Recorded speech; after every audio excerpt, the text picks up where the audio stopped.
Okay, so we want to find the centroid of the image of this rectangle. Let's draw a schematic. So, what is our rectangle? Our rectangle is 1, 2, and then 2, 3. Okay. So 1, 2, 2, 3. So here's our rectangle. Happens to be a square. And let's see, that was called D. And we're looking for the image of that specifically by this function that was called G. And that's some wacky who knows what. Right? And I want to compute the centroid of the image. Okay, so this is the actual surface or region that I care about, and I don't know how to draw it, and I don't need to know how to draw it because all I'm interested in is a specific integral over this G of D. So, for example, let's talk about the x coordinate of the centroid. Right, well, the x coordinate of the centroid is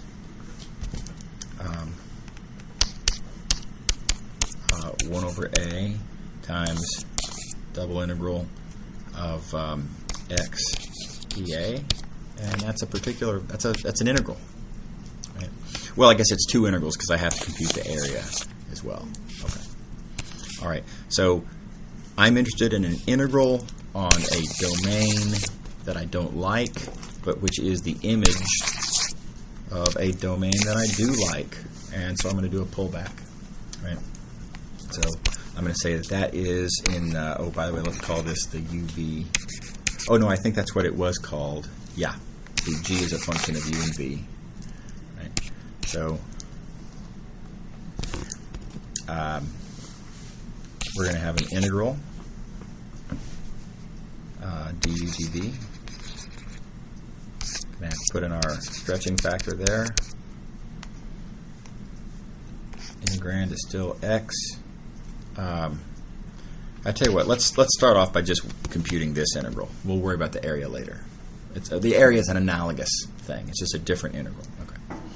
Okay.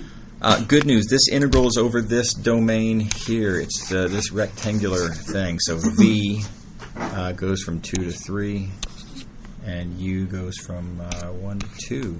So the only thing that's left is how do we compute this stretching factor, the Jacobian determinant. Don't forget our function is that. Yep, Jacobian determinant of that function, and I've arranged it in creating this problem that the algebra works out nicely. Nice-ish. Yeah.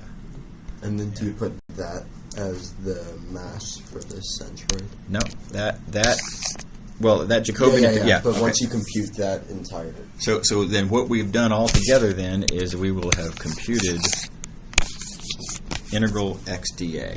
Right? Now you've also then got to compute the area. Yeah. The area. How would we do the area? Actually, let me not erase that. The area I would compute as an integral of 1 dA.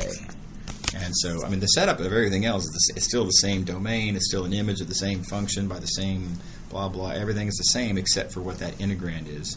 And now you've got a different integral to work out to get the area. And then likewise for y bar.